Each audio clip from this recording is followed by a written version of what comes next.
Welcome to The Explainer. Today we're taking a cinematic and really focused dive straight into the heart of the Congo Basin. We are going to explore the world of one of humanity's oldest, most resilient, and honestly most mysterious cultures, the groups we collectively know as the African Pygmies. Over the next 10 minutes, we're going to unpack their ancient origins, their completely unique biology, the mesmerizing music that basically defines their daily lives, and of course, the very real, very dark threats they are facing right now. Let's get into it. So to start, I want to anchor our entire journey today with this one incredibly powerful Baka philosophy. We are like birds. We are the pygmies of the great forest. I mean, think about how perfectly that captures their connection to the canopy. It's deeply harmonious, but completely ephemeral. They don't build these permanent stone structures or try to bend the landscape to their will. Instead, they just move lightly through the trees. They rest for a moment, and they live in total symbiosis with an environment they've called home for literally millennia. Part 1. People of the Rainforest. Okay, so who are we talking about here? There are roughly 900,000 pygmy people living scattered across Central Africa, mostly within the Congo Basin, and they're generally broken down into three distinct regional groups. Out in the west, spanning Cameroon and Gabon, you've got the Bambenga, which includes the Baka. Over in the east, living deep in the dense Ituri rainforest of the Democratic Republic of Congo, are the Bambuti. And then centrally, stretching down south into Rwanda and Uganda, are the Batwa. Now, even though they're separated by these massive distances and speak entirely distinct languages, they all share this profound, almost spiritual tether to the forest. And you know, that spiritual tether is just beautifully represented by a figure known as Jengui. For these groups, the forest isn't just, a place to live. It is a living, breathing entity governed by ancestral spirits, with Jengui acting as the absolute chief among them. He is the spirit of the first man, sent by the Supreme Creator, and he's the ultimate provider of the hunt. But here's the fascinating part. The Baka don't just sit and pray quietly to him. They use these stunning, incredibly complex polyphonic songs and super energetic dances to directly charm Jengui. The belief is, if the songs are beautiful enough, Jengui is pleased, and he'll actually bless their hunting nets with abundance. Part 2. Spirits, music, and honey. Now for the Baka, honey isn't just food. It is an absolute elixir of life. But the sheer acrobatics required to actually harvest it, they're mind-blowing. First, they have to locate a hive inside a hollow tree, sometimes 50 meters up in the canopy. To put that into perspective, that's like free climbing a 15-story building. And to do it, a hunter uses only a yenda, which is just a simple vine belt, and his hatchet. One misplaced chop, and he could literally plummet to his death. Once he's finally at the top, he uses smoke from glowing embers to calm the bees. What they're usually after is the honey of the stingmist trigona bee. It's this bitter, dark delicacy that clusters in small pots instead of traditional honeycombs. So the hunter reaches right into that dark hollow and extracts this liquid gold entirely by hand. It is a dizzying, death-defying feat. Part 3. The Science of Short Stature. Their genetic lineage is quite frankly staggering. Modern genetic studies reveal that their ancestors carry some of the most ancient human DNA on Earth. We're talking 170,000 years ago, right? In the middle of the Stone Age, which is when we see the beginning of a deep genetic divergence from other human groups. Fast forward to about 60,000 years ago, and their ancestors split entirely from the populations that would eventually become agricultural farmers. Then, roughly 20,000 years ago, the pygmy ancestors themselves split into the eastern and western groups we recognize today. They have survived, adapted, and thrived in that rainforest for an unimaginably long time. But you might be wondering, why exactly are they so short? Well, there are two leading scientific theories here, and both are just masterclasses in evolutionary adaptation. On one hand, we have the rainforest UV adaptation theory. The dense jungle canopy blocks out a huge amount of sunlight, which naturally leads to lower vitamin D production in the body.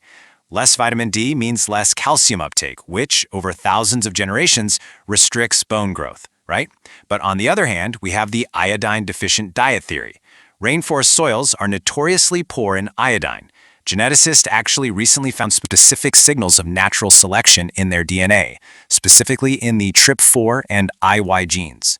These genes literally altered their thyroid hormone pathways so they could survive on a low iodine diet, and shorter stature is basically a byproduct of that survival mechanism.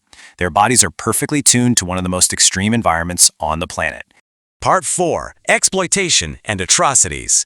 Sadly, as perfectly adapted as they are to the forest, they are entirely vulnerable to the modern world that's encroaching upon it. Right now, there is a tragic, ongoing human rights crisis unfolding. In places like the Republic of Congo, there are deeply stratified social dynamics where many pygmies are effectively treated as slaves by neighboring Bantu populations. Shockingly, they are often considered property right from birth. They are forced to perform the grueling manual labor, the hunting, the fishing, all while being completely deprived of basic legal protections. And payment? When it's even given, it's often just used clothing, a handful of cigarettes, or maybe a single glass of alcohol. And it gets worse. During times of war, this systemic discrimination escalates into unimaginable horror. These are atrocities extensively documented by the UN and various human rights organizations. For instance, during the Congo Civil War, armed militias, including a death squad known as Les Effaceurs, or the Erasers, actively hunted pygmies. Tragically, because of local superstitions claiming their flesh confers magical powers, they were actually targeted for cannibalism. In the Ituri conflict, rebel groups enslaved the Mbuti people, forcing them to prospect for minerals, and literally exterminating those who returned empty-handed. They are completely caught in the crossfire of these resource wars, viewed by some armed groups as less than human. 33. This number represents a piece of historical tragedy that shows just how far back this dehumanization goes.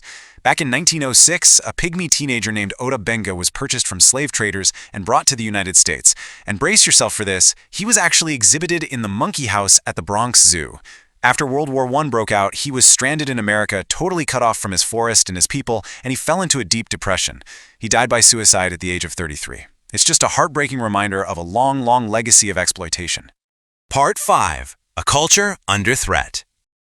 Today, thankfully, the exhibition cages of the past are gone.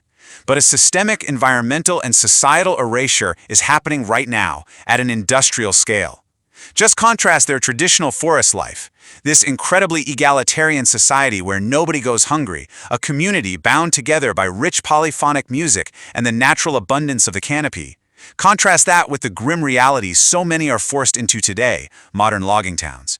As their native forests shrink, they are being pushed to the fringes of these settlements.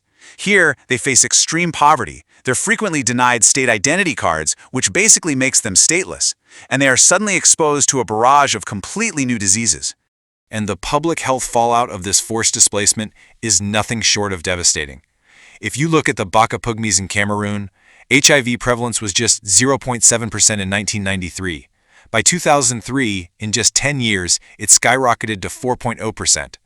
Human rights groups point out that as transient logging laborers set up these massive camps near pygmy communities, the sheer extreme poverty of the indigenous people leads to widespread sexual exploitation of their women. It's rapidly spreading diseases into a population that has practically zero access to modern medical care. So what we're witnessing today is a perfect storm of compounding forces dismantling their world piece by piece.